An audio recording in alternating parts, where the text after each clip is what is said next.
Yoho, selamat datang di channel DOP Anime. Kepada nakama semua, silahkan follow IG kami juga untuk mendapatkan info resmi dan terbaru dari kami.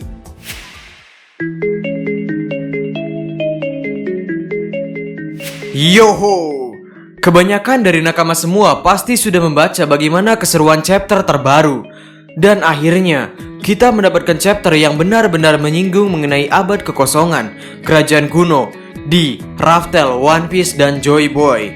Kebanyakan dari kita, bukan kebanyakan lagi, mungkin memang dari semua lovers, menganggap bahwa kejadian abad kekosongan atau semua hal yang berhubungan dengan Joy Boy dan kerajaan kuno pastinya adalah hal yang perih, sesuatu yang kelam, yang intinya benar-benar mengerikan.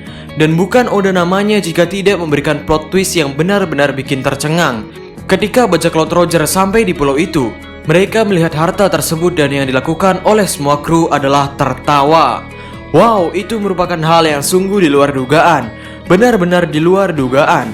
Ini benar-benar memancing kami untuk membicarakan kenapa Roger tertawa di saat kita tahu bahwa bisa dibilang pemerintah dunia melakukan sebuah hal yang tidak sepantasnya pada dunia ini. Sehingga inilah hal yang akan kita bicarakan, yakni kenapa Roger dan krunya tertawa di ujung pulau Grand Line. Jadi, tanpa basa-basi lagi, langsung saja, mari kita mulai. Pada chapter 507, Robin mempertanyakan mengenai abad kekosongan 900 tahun yang lalu kepada Rayleigh. Lalu di sini Rayleigh menjawab, "Aku berpendapat bahwa kami dan penduduk Ohara terlalu sedikit terburu-buru. Bahkan, kalau aku menceritakan kejadiannya padamu sekarang, kepadamu saat ini, kamu pun tak bisa melakukan apa-apa. Kamu harus melihat segala isi dunia ini dengan baik. Dan siapa tahu, kau bisa mendapatkan kesimpulan yang berbeda dari kesimpulan yang kami dapatkan." Nah, kita tahu bahwa Oda biasanya selalu memperhatikan setiap detil perkataan dan penggambaran manga yang ia buat. Ada 3 hal yang bisa kita garis bawahi di sini. Bajak laut Roger dan Ohara terlalu terburu-buru. Kita harus bisa melihat segala isi dunia ini dengan baik. Dan siapa tahu, kau bisa mendapatkan kesimpulan yang berbeda dari kesimpulan yang kami dapatkan. Dari 3 poin ini, ada kemungkinan kenapa Roger tertawa ketika melihat harta Joy Boy. Kenapa Roger tertawa adalah, kita tarik dari poin pertama dan kedua perkataan Rayleigh. Bajak laut Roger terlalu terburu-buru, dan dia telah melihat segala isi dunia ini dengan baik. Apa maksudnya ini? Roger mengarungi lautan sudah belasan tahun. Poin ini didukung dari perkataannya pada chapter 966 bahwa ia singgah ke Pulau Lodestar 13 tahun yang lalu. Wow, itu merupakan waktu yang sangat lama. Sehingga, bagaimana jika Roger tertawa karena ia bukanlah orang yang ditunggu oleh Joy Boy? Roger sudah tidak memiliki banyak waktu mengingat ia memiliki penyakit. Poseidon juga belum lahir waktu itu.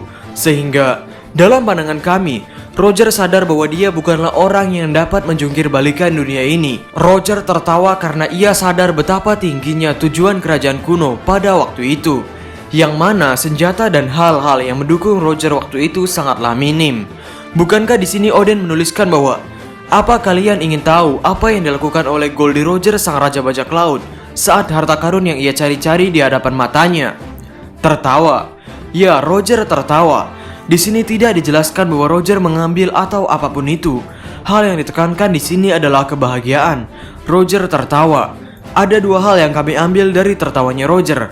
Ia tertawa terbahak-bahak karena lega bahwa ia berhasil ke Laughdale dan menemukan harta yang tidak diperbolehkan oleh pemerintah dunia.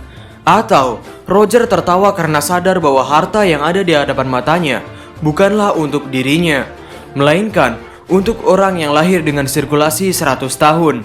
Yang mana, jika orang itu beruntung dan masuk ke ranah orang yang lahir dalam putaran 100 tahun, maka ia diberi fasilitas dengan kelahiran senjata kuno yang bernama Poseidon. Dan sebenarnya, kami merasa tidak aneh dengan scene di mana Roger tertawa bersama krunya dengan terbahak-bahak. Yakni, kami buat analoginya terlebih dahulu. Apa yang kamu lakukan jika kamu dilecehkan oleh orang di hadapan umum? Apakah kamu akan marah dan melecehkan balik? Apakah kamu akan diam saja? Atau, apakah kamu akan tertawa? Kami yakin beberapa dari nakama ada yang menjawab bahwa kita akan marah. Mungkin ada juga yang menjawab kita akan tertawa. Ya, banyak variasi dari tindakan yang kita ambil dari kejadian tersebut. Dan sebelum Roger merefleksikan pada diri Luffy, ada orang yang lebih dulu merefleksikan seperti Roger, yakni Akagami no Shanks. Dan analogi tadi kami ambil dari kejadian chapter 1 dengan judul Romance Dawn. Shanks didatangi oleh bandit Higuma. Shanks diam saja ketika ia dipermalukan di hadapan mata bandit. Lalu apa yang dilakukan Shanks setelah itu? Dia tertawa. Seluruh krunya tertawa terbahak-bahak. Bahkan dalam animenya, Lucky Row berkata bahwa, Kapten, kau terlihat bodoh sekali tadi. Dan Luffy kesal sekali di sini. Ia marah besar kepada Shanks. Yang mungkin inilah mengapa tertawanya bajak laut Roger ini terasa sangat familiar di mata kami. Yakni, Roger dan Shanks keduanya mengambil sisi positif dari apa yang mereka dapat pada waktu itu. Roger menertawakan sesuatu yang mungkin tidak bisa kita tertawakan. Begitu juga dengan kejadian Shanks. Kata-kata yang ingin kami sampaikan kepada Shanks sama seperti apa yang Luffy katakan, yakni, kenapa kau malah tertawa? Tertawanya bajak laut Shanks ini dimulai dari Shanks yang tertawa terlebih dahulu. Dan dalam chapter 967, Oden menuliskan bahwa Roger tertawa. Dan kami pikir Roger terlebih dahulu menertawai hal yang ada di hadapannya sebelum kru-krunya. Kenapa Roger tertawa? Yakni karena harta karun yang ada di hadapannya bukan untuk dirinya. Dan mungkin inilah kenapa krunya juga tertawa terbahak-bahak. Mereka menertawakan hal ini dan mungkin mereka juga menertawakan Goldie Roger. Karena bayangkan saja Roger belasan tahun menjelajahi lautan demi harta yang ia impikan. Tapi harta tersebut ternyata ditujukan bukan untuk dirinya. Roger terkena penyakit mematikan yang tak bisa disembuhkan. Ia terus-terusan menahan penyakitnya untuk bisa mencapai Laugtail.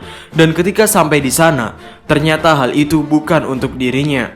Di akhir panel, Roger tertawa lalu ia berkata, Joy Boy, aku benar-benar berharap lahir di zaman yang sama sepertimu. Kau meninggalkan harta yang luar biasa. Sungguh lucu sekali.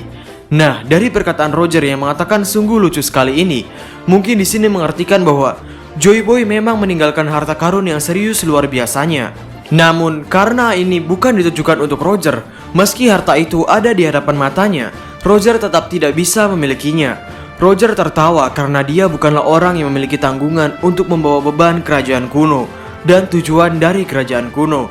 Dan dengan harta Joy Boy yang tidak ditujukan untuk diri Roger, ia pun melihat akhir dari perjalanannya. Di chapter 506, Rayleigh menjelaskan bahwa Raja Bajak Laut menyerahkan diri. Alasannya adalah karena kami, para bajak laut Roger, sudah melihat akhir dari perjalanan kami. Roger melakukan itu mungkin agar hidupnya tidak terlalu sia-sia. Dan Roger juga sebentar lagi akan mati karena penyakit mematikannya itu. Sehingga ia memilih untuk menyalakan obor estafet kepada dunia One Piece. Setelah mereka tahu bahwa mereka tidak bisa berbuat apa-apa sebagai pemeran utama dalam tujuan kerajaan kuno, mungkin dari sinilah awalnya mereka memikirkan langkah untuk membuat misi terakhir bajak laut Roger, mengantarkan orang-orang yang mirip seperti Roger ke Laugtail. Mungkin nakama masih ingat ketika kami menjabarkan tugas dari masing-masing personil bajak laut Roger di era Luffy sekarang.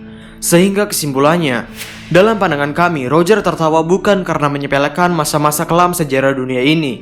Roger tertawa bukan karena harta Joy Boy adalah sebuah lelujon, melainkan Roger tertawa karena harta yang ia cari selama belasan tahun itu ternyata bukan dituju untuk dirinya. Bajak laut Roger mengambil sisi positif yang mungkin pada awalnya tidak bisa kita mengerti sebagaimana Shanks tertawa setelah dipermalukan oleh bandit gunung. Sehingga, bagaimana menurut nakama semuanya? Berikan komentar kalian atau berikan koreksi kalian atas teori kami tersebut di kolom komentar di bawah. Dan ngomong-ngomong, saat ini kami sedang membuka pre-order untuk t-shirt Straw Hat Crew ini.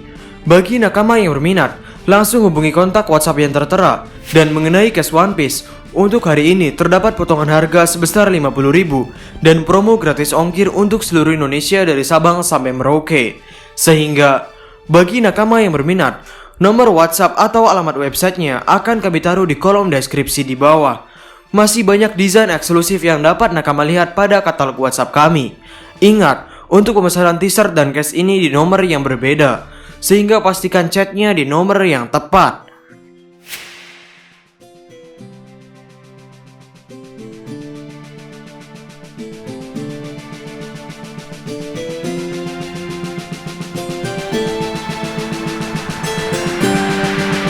Jadi, kami di Openime Dan terima kasih banyak.